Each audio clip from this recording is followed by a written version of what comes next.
I wanted to do something that felt good in my heart. Learning more about climate change. I probably just Googled like ethical investing or something. The more people care about the environment and social justice issues, the more they want their money to go to good causes. That's led to a boom in so-called ESG investing. ESG investing. The ESG market. ESG investing. When you invest in companies based on environmental, social, and governance criteria, not just profits.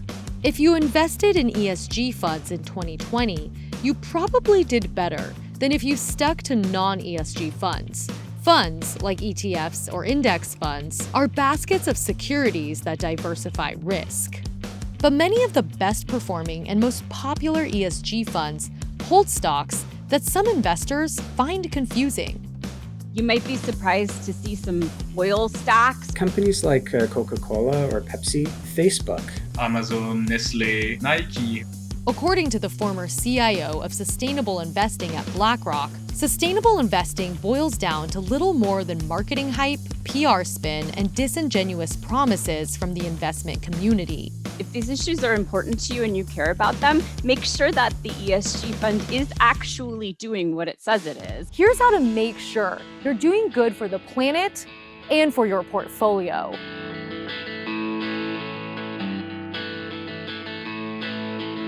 I'm so in love with this planet that we live on. There's the climate, there's also the social aspect of social justice and how important it is to me that workers are treated well. When Sierra Wagner started investing, she bought a few ESG funds, including one with zero exposure to fossil fuels. So I'm betting on the future that the choices I make now with my money are going to do something positive into the future. ESG investing has boomed in recent years due to the growing number of people who think like Wagner. Like her, many are drawn to ESG funds, which invest in companies on the basis of financial performance, as well as factors such as carbon footprint, energy efficiency, diversity, fair wages, executive pay, and corruption. Funds can incorporate ESG criteria more broadly. They can also focus on specific themes, like renewable energy or clean water. You can also buy individual stocks that rate well on ESG criteria, though funds are a less risky choice. The kind of ESG investment that I'm happy with is mainly Tesla. They're actively trying to overtake the fossil fuel industry. One of the Canadian ESG funds that I chose actually does have energy holdings. I don't think there's any tar sands. I don't think there's any of the dirtiest. It cuts out the worst and it just keeps the highest performers in terms of ESG. Investors poured record amounts of money into ESG funds in 2020 to the tune of more than $51 billion. The number of ESG funds available grew to more than 390 last year. Black Lives Matter and COVID-19 kind of raised people's awareness of social, racial injustice, and global warming is always top of mind. There was a sort of a backdrop of people wondering, what can I do to get involved? What can I do to, help to make things better? A lot of this started as a counter reaction to Trump's environmental policies. I do think that galvanized people and it forced people to look more closely at what they're investing in. ESG investing helps people feel good about where they're putting their money.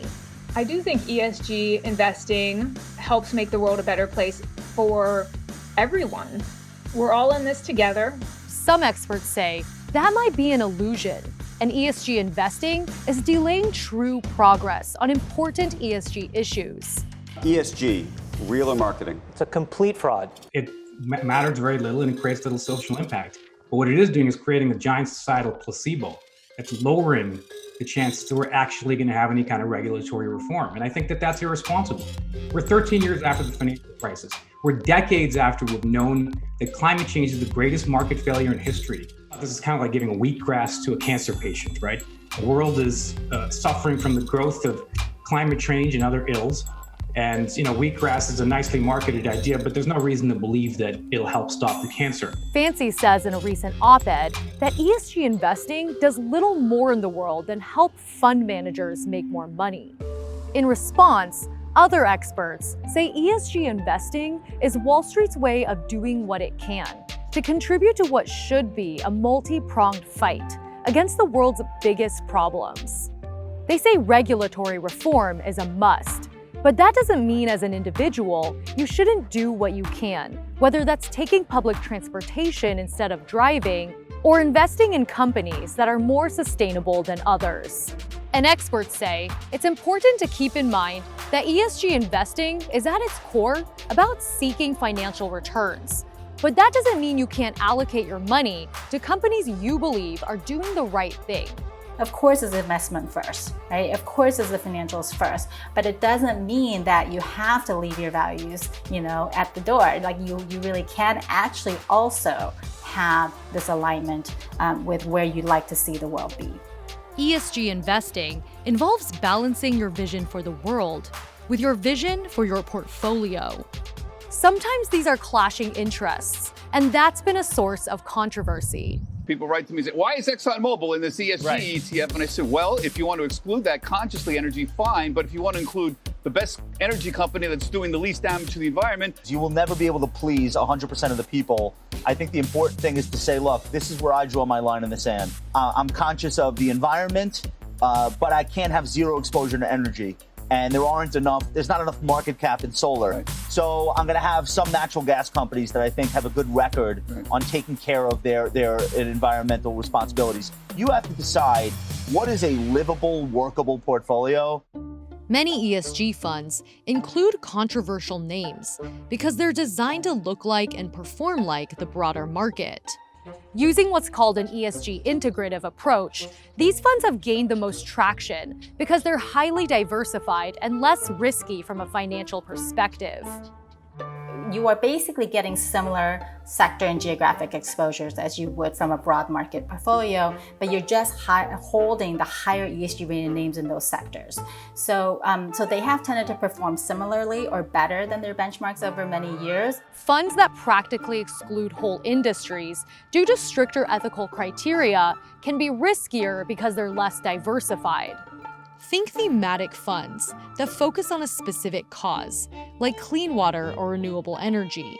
There are also funds that exclude all companies with exposure to certain things, like animal testing or fossil fuels.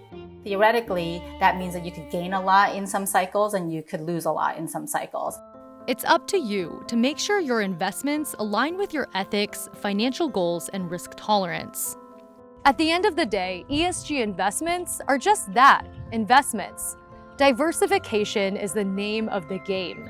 If your goal is to make a positive impact, it also pays to diversify your good deeds. ESG investing is just one of many ways to try to make a difference in the world.